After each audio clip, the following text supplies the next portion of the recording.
Hello, Facebook world. This is Reverend Foster, Pastor Foster of the New Hope Primitive Baptist Church. Amen. And we're bringing our Bible lesson from our home.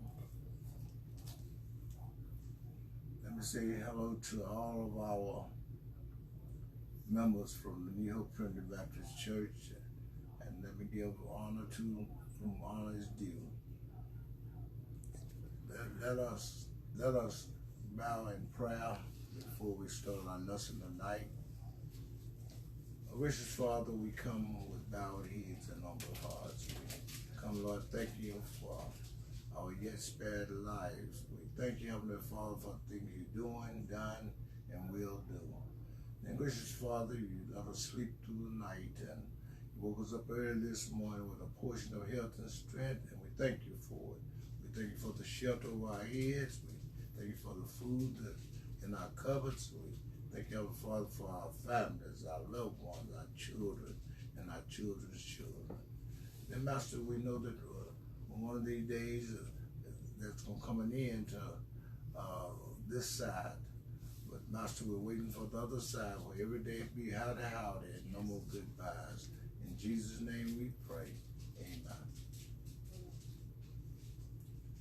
Our lesson tonight will be found in Romans 13th chapter, Romans, verses 1 through 7. And the good thing, maybe you want to take some notes tonight, since we don't have any printouts like we're accustomed to, but you can take notes from your house. Amen. Let me read Romans, the 13th chapter, verses 1 through 7. Let every soul be subject unto the higher powers, for there is no power but to God. The powers that be are ordained of God. Whosoever therefore resists the power, resisteth the ordinance of God. And they that resist shall receive to themselves damnation. For rulers are not a terror to good works, but to the evil. Wilt thou then not be afraid of the power? Do that which is good, and thou shalt have praise of the same. For he is the minister of God to thee for good. But if thou do that which is evil, be afraid, for he beareth not the sword in vain, for he is the minister of God, a revenger to execute wrath upon him that doeth evil. Wherefore ye must need be subject not only for wrath, but also for conscience sake. For this cause pay ye tribute also, for they are God's ministers, attending continually upon this very thing. Render therefore to all their dues, tribute to whom tribute is due, custom to whom custom, fear to whom fear, honor to whom honor. I read your hearings from the 13th chapter of Romans, verse 1 through 7. I've been talking to a lot of my friends and communicating to others, and they was boasting on that men can't tell them what to do. Nobody can tell them what to do but God. And with that thought in mind, I would like to use for a subject tonight, you and your government. You and your government. Being citizens of heaven doesn't minimize our responsibility on earth, for the Christian citizen is called upon to be the best citizen. We as Christians, we ought to be some of the best. The Christian will have a high view of authority and would be submissive to it as a matter of conscience sake. Just a little humor.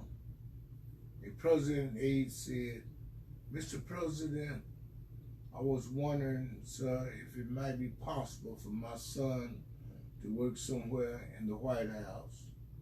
"Of course," answered the president. "What does he do?" The aide threw up his hands and said, "Nothing." The president replied, "Excellent. We won't even have to train him." Well, I don't know about those in the White House or around the White House, but a child of God need to be trained, even from a child up. The scripture says, "Train a child in the way he should go, and when he's old, he will not depart." Now, there's not much respect for government in America today, especially with all the elections and the political talk that's going around. That's unfortunate. At best and at worst, for the Christian is commanded to be subject to this government. I thought about this, and I want to know, like on last Sunday when we have church, and the rule and order that come down was that they didn't want any gathering. Now, we can thank God that this Sunday we're able to have church, so look forward to each and every New Hope member that we're going to have our regular service this coming Sunday. Our text moves from stressing that what our individual responsibilities are to others, to spotlighting how we are to respond to the government. What ought to be the attitude of Christians toward governing authorities? We have been called out of this world system, but still we live in it. Being citizens of heaven does not minimize our responsibility here on earth, for the Christian citizen is called upon to be the best citizen. We're children of the kingdom. We ought to be the best citizens. Scripture insists we'll have a high view of authority and will be submissive to it as a matter of Christian's conscience. We want to talk about three things tonight: the principles of authority, the purpose of authority, and the processes of authority. Well, let's look at the principles of authority. These words beginning in verse 1 are as important as any that have ever been written on political thought and duties. And let me read verse 1 right quick. "Let every soul be subject unto the higher powers, for there is no power but of God. The powers that be are ordained of God." Now, every person, and I mean every person, is to be in subjection to the governing authority.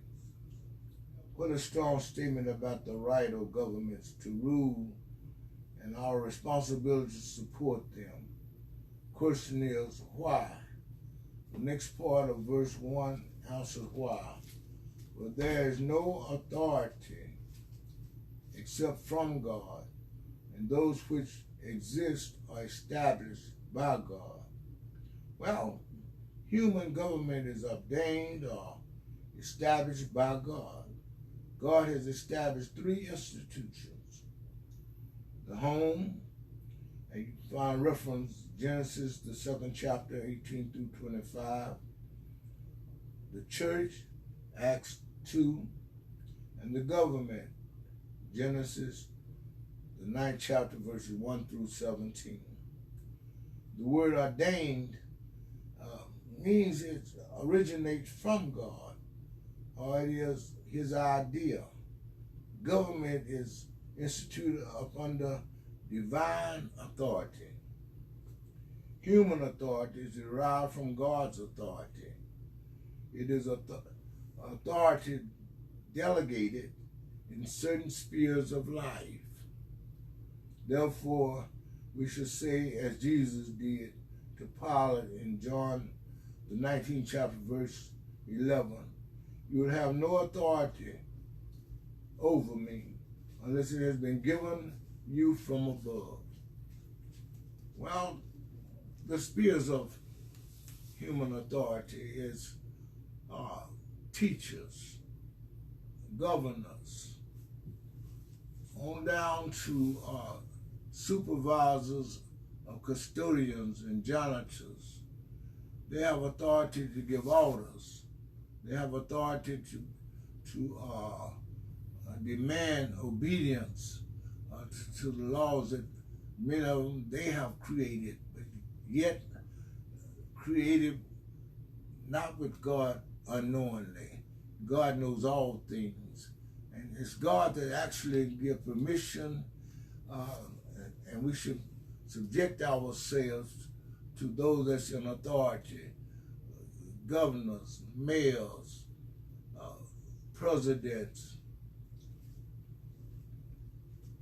Now watch what Pilate says. Pilate misused his authority to condemn Jesus, but it was delegated to him by God. Those to whom submission, not the stronger word obey now, but those to whom submission is due are called governing authorities. Governing authorities is literally powers that be. It is a sweeping command. It is more than just presidents or Congress, but all who are in positions of authority. It would include respect for the local policemen and teachers. They have authority granted to them in certain spheres of life. Now, Paul then adds that because God has established these governing authorities and delegated his authority over a sphere of activity to them, those governed by them must submit to these authorities in their domain of responsibility. Therefore, whosoever resists God's delegated authorities operating within their legitimate sphere of responsibility has opposed the ordinance of God. In fact, failure to submit is seen as resistance to God's principles and merits divine judgment. Are there times when Christians should not submit to these governing authorities? Yes. When governing authorities extend their authority beyond their delegated domain or the sphere. For example, when the governing authorities told the disciples not to share the gospel, the disciples respond that they must obey God rather than man. Acts 5:29. Governing authorities had overstepped the area of authority God had allowed to them. That is why they are called governing authorities, not the highest or supreme authority, but governing authority. The disciples must obey God, the greatest authority who authorize, legitimize, and limits over the authority sphere. Let it be noted that these earthly authorities did not recognize God's authority, or they invaded upon it. They beat, torture, and execute believers for following God's authority instead of theirs. Maybe we should ask right here, what kind of government does God expect us to submit? Paul wrote these words under a Roman rule that was becoming overbearing, but he made no distinction that there was only a kind or type of government to which the Christians is to be submissive. It seemed to be all inclusive. But what if a government is bad? Again, Paul was writing these declarations under a new decree that made Christianity illegal. A new Caesar Nero, had come to power. He was the best known figure in history. We are told through church history that after sentencing the Apostle Paul to death, Nero went on a rampage persecuting Christians, burning them in his garden and feeding them to the lions. Caesar Nero was a diabolic, terrible, brutal, evil individual. Yet, even while Nero was in power, Paul says believers were to be subject to the higher powers, believing that there is no person in power, but that God has permitted him to be there. All things is done according to God's, amen, purpose, God's will.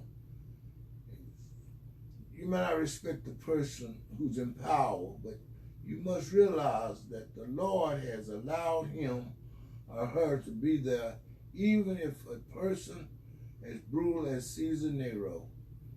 Remember, Jesus had been crucified by this Roman government also. Well, now, why would God tell us to submit to every ruling authority? Because God has the ability to accomplish his will in spite of and even through less than godly rulers. God can bring his will about. God established every authority. An example of this is King Nebuchadnezzar in Daniel 4:17. It is declared in Isaiah, the 40th chapter, verse 23 and 24, and also Daniel, the 2nd chapter, verse 21 states, he removed kings and sold up kings. He also set up kingdoms. God has brought into being different forms of government, depending on that which is best for that time and place in history. You got to remember that that's what history is his story. Now, to be sure, our leaders are not perfect, and certainly we must hold them accountable to high standards of ethical and moral conduct. Still, we must remember that those in power are there because God allows them that responsibility. Thus, when we honor leaders, we ultimately honor him who holds authority over us all. You gotta remember, God still has all power. The principles being taught in this 13th chapter, verse 1 through 2, is that God is the source of all legitimate authority, one expression of which is civil authority. Now, let's see the purpose of authority. That's verse 3 and 4. Let me read that to your hearings. For rulers are not a terror to good works, but to the evil. Without then not be afraid of the power. Do that which is good, and thou shalt never have praise of the same. For he is the minister of God to thee for good. But if thou do that which is evil, be afraid, for he bear not the sword in vain. For he is the minister of God, a revenger to execute wrath upon him that doeth evil. Now look at it. Verse 3 relays that civil leaders who do what is right accomplish good. For rulers are not a cause of fear for good behavior, but for evil. Do you want to have no fear of authority? Do what is good, and you will have praise from the same. God, in his wisdom, has established civil authority. Because man is fallen, civil order is necessary to keep man's sinful inclination in check. Don't want to drive down the freeway having to constantly look back in your rearview mirror. So keep your speed down. I've heard that the last part of our body to get sanctified is our right foot. Don't want to live in fear of getting audited by IRS. Amen. Pay your taxes. Mm-hmm. The government should support and encourage what is right. Nothing that is morally wrong should be politically correct. That's right. Now, God's authorized governing authorities because mankind need them. In many parts of the world, when you walk into a food store to pick up a pound of meat and a gallon of milk, you do so with the confidence that both items are free of contamination and that the label on the package is accurate. Mm-hmm. That kind of product reliability was not developed overnight. 100 years ago, you would have had no guarantee of either freshness or truth in labeling. Since then, governments have passed laws to help protect the consumer by assuring the quality of products from food to perfume. They require standardized labeling and strict safety tests. Well, when I think about such laws as these, I'm reminded that we should appreciate good government. Chaos will reign without it. Laws must be enforced to safeguard the health and the well-being of the public. That's right. The other day they said that we shouldn't congregate, amen, with one another. And then gave us a rule that and asked us not to shake hands nor to embrace one another. Some folks might say, well, I'm going to do that anyway. They can't tell me what to do. But who you're disobeying is the laws of man, but you're also disobeying God, because God is the one that has them in authority. Mm-hmm.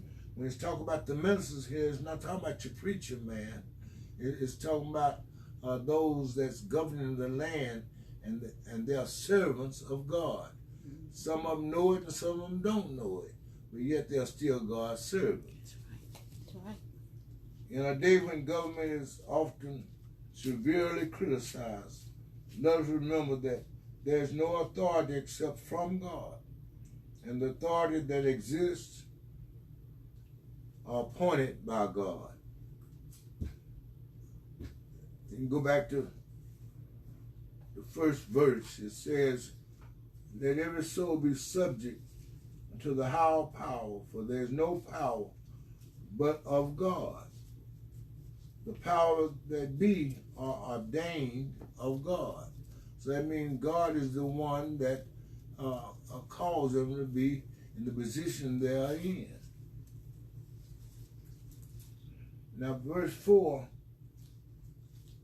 declares that the authorities are to be God's servants for good and act as his punisher of evil.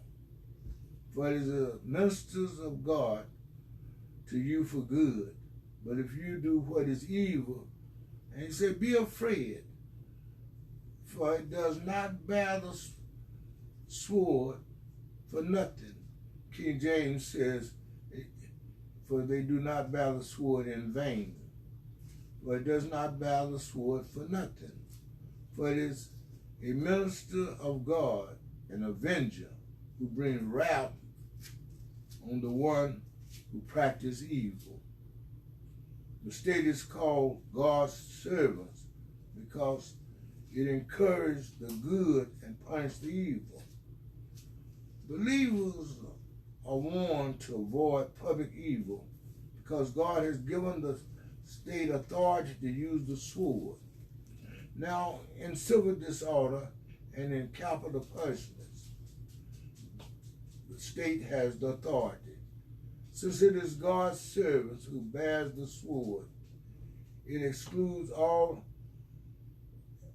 that discriminates against it. Its use of power apart from the cause of justice. Civil rulers has the responsibility to execute justice, and citizens must submit themselves to government rule. Civil responsibility is necessarily expressed of discipleship. Now, last but not least, let's look at the process of authority. Let me read verse 5 through 7 of Romans, the 13th chapter. Beginning verse 5. Wherefore ye must need be subject not only for wrath, but also for conscience sake. For this cause pay ye tribute also, for they are God's ministers, attending continually upon this very thing. Render therefore to all their dues, tribute to whom tribute is due, custom to whom custom, fear to whom fear, honor to whom honor. Now, in bringing this section, amen, to a closer understanding, a better understanding, reasons are given in verse 5 as to why the believer must be submissive to the state. Therefore, it is necessary to be in subjection, not only because of wrath, but also for conscience sake. The first reason given as why the believer must be in submission to the state because of the threat of punishment. Submission to the state is also a matter of conscience.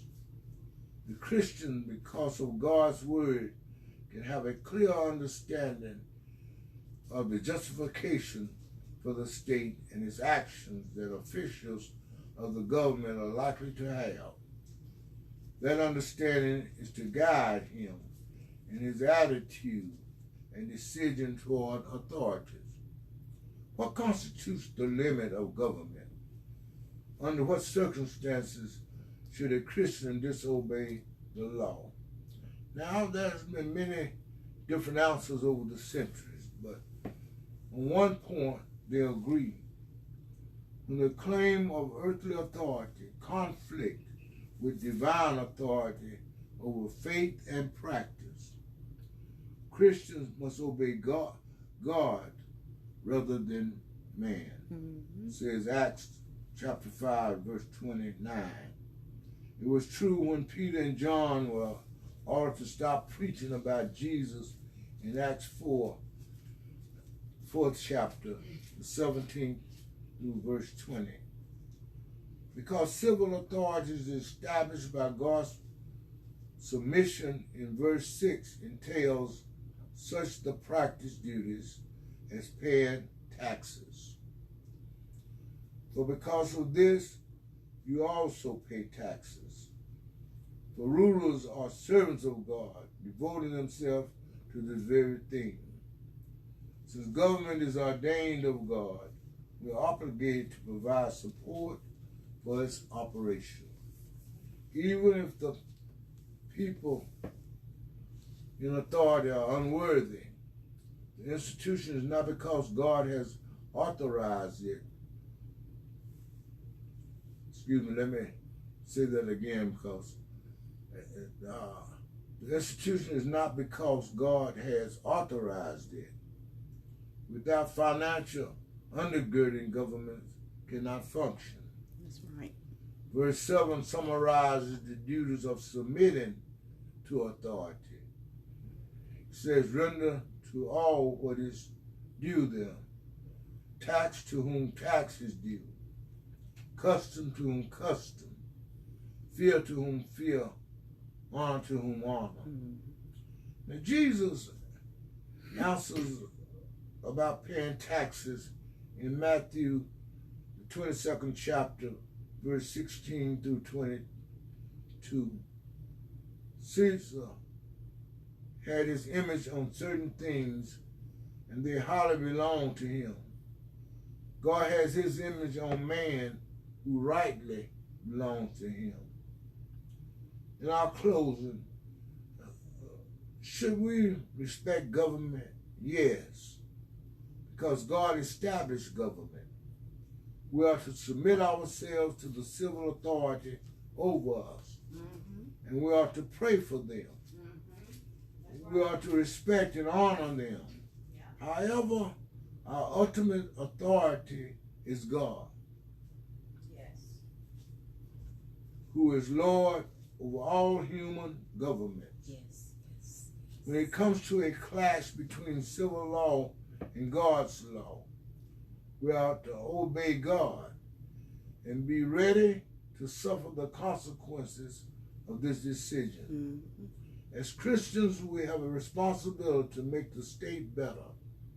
In America, we can do this politically by electing Christians or other high principle leaders. We can also do this morally by serving as an influence for good in society.